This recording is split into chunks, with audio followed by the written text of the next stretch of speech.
The history of Harry Ramsden's commenced in a small wooden hut at the junction of the Leeds Bradford roads at Whitecross, Guiseley, on February the 10th, 1928. Mr. Ramsden was an astute businessman and a typical Yorkshireman. He was originally in fish and chips in the Bradford area, but always wanted to stretch further afield. He spent many hours studying the prospects at Whitecross and at last decided this was the site for him. He started with this wooden hut with himself as a friar and saw the crowds in those days. Of course, the tram cars turned around in that area. It was the longest ride on a tram car for threepence, so there was always a certain amount of crowds, and he saw the potential. In 1930, he started thinking of bigger things, and almost everybody thought he was mad. But I think the big thing with him, he saw the potential and development of the motor car. All traffic going to the west of the country, from Leeds and Bradford, with the exception of the Launchwood route, had to pass by Whitecross. It was a favourite stepping stone to Ilkley, the Dales, Skipton, Otley, a thriving little market town just on the borders of the Cafe, and this is where he thought he was going to get his customers from. He set off with very elaborate building, with stained glass windows, and the people in its development pulled up at the roadside and said, "Good God, what's this going to be, a Methodist church or a Sunday school?" And lo and behold, when they were told that it was going to be a fish and chip shop, they just gasped in amazement. Harry Ramsden's has always been famous for quality.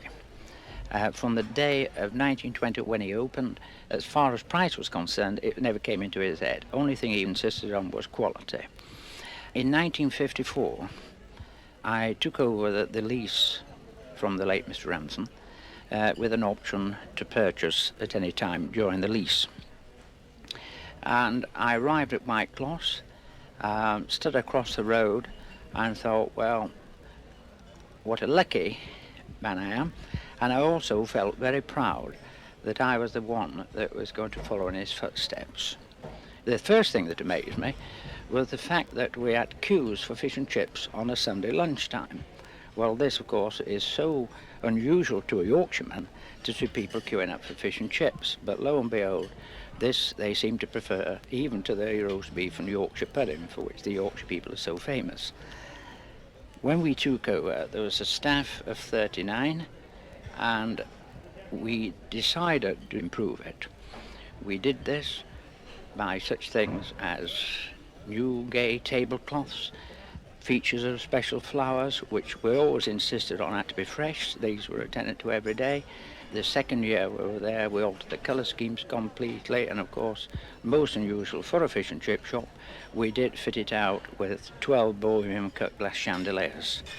And this created great news item in the press because it was the first time, I think, that ever cut glass had been used with fish and chips.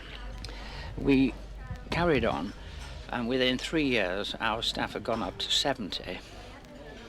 And between the time of 1954, when we took it over, to 1970, when we sold out to Associated Fisheries, we're happy to say it had progressed up to a staff of 146.